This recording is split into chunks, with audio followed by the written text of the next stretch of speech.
Vous êtes dans une librairie. Des milliers de livres vous entourent. Vous ne savez pas lequel choisir. Alors vous sortez votre téléphone. Vous cherchez des recommandations. L'algorithme vous en propose 5. Vous choisissez le deuxième. Vous payez. Vous rentrez chez vous, satisfait d'avoir fait une belle découverte. Mais attendez. Réfléchissez vraiment à ce qui vient de se passer. Avez-vous choisi ce livre, ou avez-vous simplement validé le choix que l'intelligence artificielle avait déjà fait pour vous? Voici la question qui devrait nous terrifier tous. À quel moment avons-nous cessé de penser par nous-mêmes? Il existe une différence fondamentale entre l'influence et la substitution. L'influence vous pousse dans une direction, mais vous restez celui qui marche. La substitution, elle, marche à votre place. Et c'est exactement ce qui se passe aujourd'hui avec l'intelligence artificielle. Elle ne se contente plus d'influencer vos décisions. Elle les prend. À votre place. Avec votre permission. Sans que vous vous en rendiez compte. Pensez à la dernière fois que vous avez réellement réfléchi à un problème. Pas chercher la réponse sur Google. Pas demander à ChatGPT. Vraiment réfléchi. Creusez dans votre mémoire. Faites des connexions. Doutez. Explorez plusieurs hypothèses. Combien de temps s'est écoulé depuis? Un jour? Une semaine? Un mois? Pour certains d'entre vous, la réponse est plus inquiétante encore. Vous ne vous souvenez même plus de la dernière fois que vous avez vraiment pensé sans assistance. Ce n'est pas de votre faute. Enfin, pas entièrement. Vous avez été conditionné, entraîné, dressé à externaliser votre pensée. Chaque fois que vous avez une question, le réflexe est immédiat. Vous cherchez, vous demandez, vous consultez. L'intelligence artificielle vous donne une réponse. Une bonne réponse. Une réponse optimisée.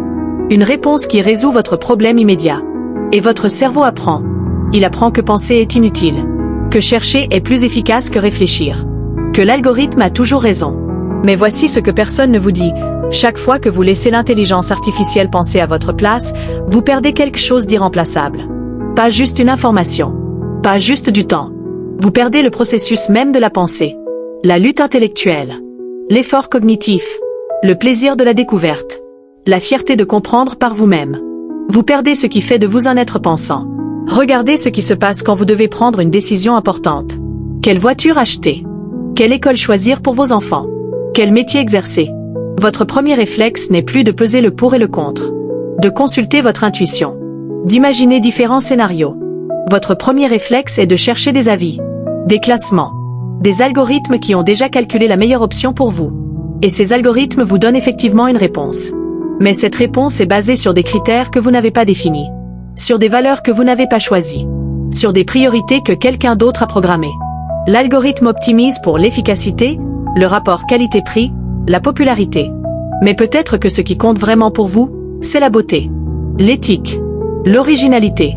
Des choses qu'aucun algorithme ne peut mesurer parce qu'elles sont profondément subjectives. Profondément humaines. La manipulation invisible commence exactement là. Quand vous acceptez que les critères de décision de la machine deviennent vos critères. Quand vous commencez à penser comme l'algorithme pense. En termes de métriques, d'optimisation, de solutions uniques. Vous perdez la capacité à tolérer l'ambiguïté. À accepter qu'il n'y a pas toujours une bonne réponse. Que parfois, il faut choisir sans savoir. Que l'incertitude fait partie de la condition humaine. Prenez l'exemple de l'autocorrection. Ce système apparemment inoffensif qui corrige vos fautes de frappe. Qui termine vos phrases. Qui suggère vos mots. Combien de fois par jour laissez-vous l'autocorrection changer ce que vous vouliez vraiment écrire? Combien de fois acceptez-vous sa suggestion parce que c'est plus rapide que de taper le mot correct? Votre vocabulaire se réduit. Votre précision linguistique diminue. Votre capacité à exprimer exactement ce que vous pensez s'érode. Lettre après lettre. Mot après mot. Et ce n'est pas juste une question de langage. C'est une question de pensée. Parce que nous pensons avec des mots. Quand votre vocabulaire se réduit, votre capacité à penser des pensées complexes se réduit aussi. L'intelligence artificielle ne vous censure pas. Elle vous simplifie. Elle vous standardise. Elle vous transforme en une version plus prévisible, plus conforme, plus facile à traiter de vous-même. Maintenant, parlons de quelque chose de plus profond encore, votre mémoire. Vous souvenez-vous des numéros de téléphone de vos proches? De leur adresse? De leur date d'anniversaire? Probablement pas. Pourquoi le feriez-vous? Tout est dans votre téléphone. L'intelligence artificielle se souvient pour vous. Elle vous envoie des rappels. Des notifications. Elle gère votre mémoire comme elle gère votre agenda. Mais voici ce qui se passe quand vous externalisez votre mémoire, vous perdez les connexions. Les associations. Les réseaux de sens que votre cerveau construit naturellement quand il doit retenir une information. Vous ne vous souvenez plus du contexte. du moment où vous avez appris cette information, de ce que vous ressentiez, de qui était avec vous. La mémoire humaine n'est pas un disque dur. C'est un système vivant, émotionnel, contextuel. Et quand vous la remplacez par une base de données, vous perdez toute cette richesse. Vous perdez aussi quelque chose de plus subtil, la conscience du passage du temps. Quand vous devez vous souvenir d'un anniversaire, vous comptez les mois. Vous anticipez. Vous préparez. Cela crée une temporalité. Un rythme. Mais quand l'algorithme vous rappelle la veille, vous êtes toujours en retard. Toujours surpris. Toujours dépendant de la notification. Votre relation au temps devient réactive au lieu d'être proactive. Si vous vous abonnez maintenant, vous rejoignez ceux qui refusent de devenir des extensions de leur machine. Ceux qui veulent garder leur capacité à penser, à douter, à se tromper. Parce que l'erreur, aussi inconfortable soit-elle, est le fondement de l'apprentissage humain. Parlons maintenant de la créativité. Ce processus mystérieux par lequel votre esprit génère quelque chose de nouveau. L'intelligence artificielle peut maintenant créer des images, des textes, de la musique. Et c'est impressionnant. Vraiment impressionnant. Mais voici ce qui se passe, plus vous utilisez ces outils, moins vous créez vous-même. Pourquoi passer des heures à apprendre le dessin quand une IA peut générer exactement l'image que vous voulez en quelques secondes? La réponse est simple mais profonde, parce que le processus compte autant que le résultat. Quand vous apprenez à dessiner, vous n'apprenez pas juste à reproduire ce que vous voyez. Vous apprenez à observer, à décomposer, à comprendre la lumière, les proportions, la perspective. Vous développez une sensibilité visuelle, une manière unique de voir le monde. L'intelligence artificielle vous donne le résultat sans le processus. Elle vous donne le poisson sans vous apprendre à pêcher. Et vous devenez dépendant. La même chose se passe avec l'écriture, avec la résolution de problèmes, avec la prise de décision. Chaque fois que vous laissez l'intelligence artificielle faire le travail cognitif à votre place, vous perdez une opportunité de développer vos propres capacités. Votre cerveau est un muscle. Et comme tous les muscles, il s'atrophie quand il n'est pas utilisé. Maintenant, écoutez bien ce qui suit, car c'est probablement la manipulation la plus dangereuse de toutes. L'intelligence artificielle vous fait croire qu'elle vous comprend, que ses recommandations sont personnalisées, qu'elle reflète qui vous êtes vraiment. Mais c'est un mensonge. L'algorithme ne vous connaît pas. Il connaît votre comportement passé. Il connaît vos patterns de consommation. Il connaît ce que vous avez cliqué, regardé, acheté. Mais il ne connaît pas vos rêves, vos peurs, vos contradictions, votre potentiel de changement. L'algorithme vous enferme dans une version figée de vous-même. Une version construite sur vos données historiques. Il vous recommande ce que vous avez déjà aimé. Ce que des gens comme vous ont aimé. Ce qui correspond à votre profil statistique. Mais il ne peut pas vous surprendre. Il ne peut pas vous défier. Il ne peut pas vous faire découvrir quelque chose qui va à l'encontre de tout ce que vous avez été jusqu'à présent. Et c'est ainsi que l'intelligence artificielle vous empêche de grandir, de changer, d'évoluer. Elle vous maintient dans une zone de confort algorithmique où tout est prévisible, optimisé, rassurant. Mais la croissance ne se produit jamais dans le confort. Elle se produit dans l'inconfort, dans la confrontation avec l'inattendu, dans l'exploration de l'inconnu. Pensez à vos choix alimentaires. À combien de fois vous commandez la même chose parce que c'est ce que l'application vous suggère en premier? À combien de fois vous suivez l'itinéraire proposé sans vous demander s'il existe un chemin plus intéressant? À combien de fois vous acceptez la suggestion par défaut parce que réfléchir demande trop d'énergie? Chacune de ces petites capitulations est une victoire pour l'algorithme. Et une défaite pour votre autonomie. La manipulation invisible, c'est exactement ça, transformer le choix en validation. Vous donnez l'illusion de décider alors qu'en réalité, vous ne faites qu'approuver une décision qui a déjà été prise. L'intelligence artificielle ne vous dit pas quoi faire. Elle vous propose des options tellement bien calibrées que votre choix devient évident. Et vous pensez que cette évidence vient de vous. Mais elle vient de milliers d'heures d'optimisation algorithmique. Regardez comment vous consommez l'information maintenant. Vous ne lisez plus des articles entiers. Vous lisez des résumés, des bullet points, des titres. L'intelligence artificielle digère l'information pour vous. Elle vous dit ce qui est important, ce que vous devez retenir.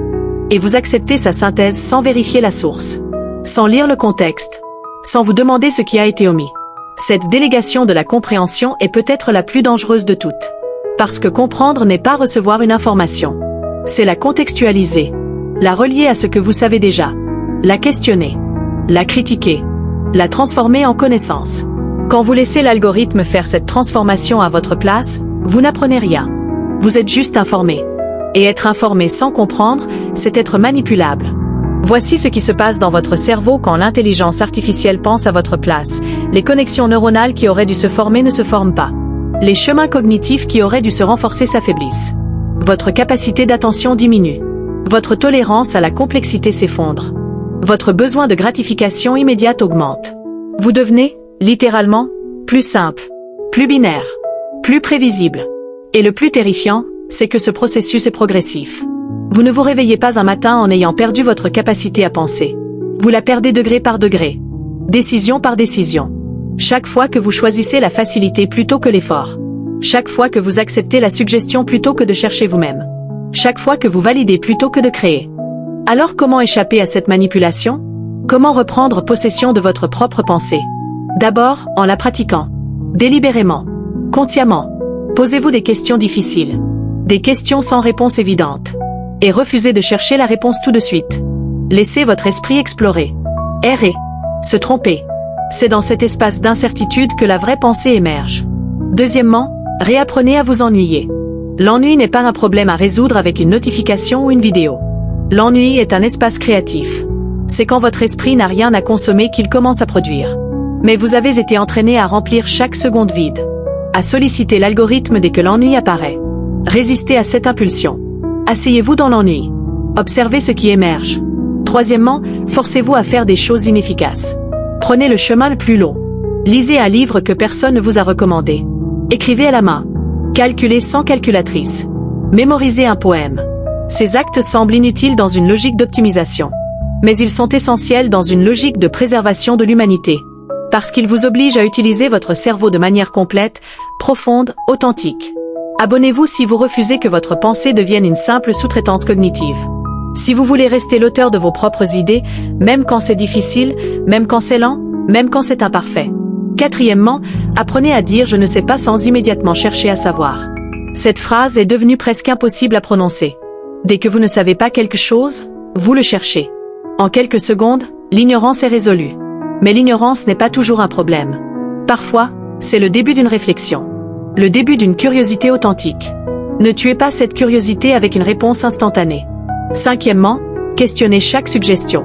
Quand Netflix vous recommande une série, demandez-vous pourquoi. Quand Google termine votre phrase, effacez la suggestion et terminez-la vous-même. Quand l'algorithme vous propose un article, cherchez-en un autre par vous-même.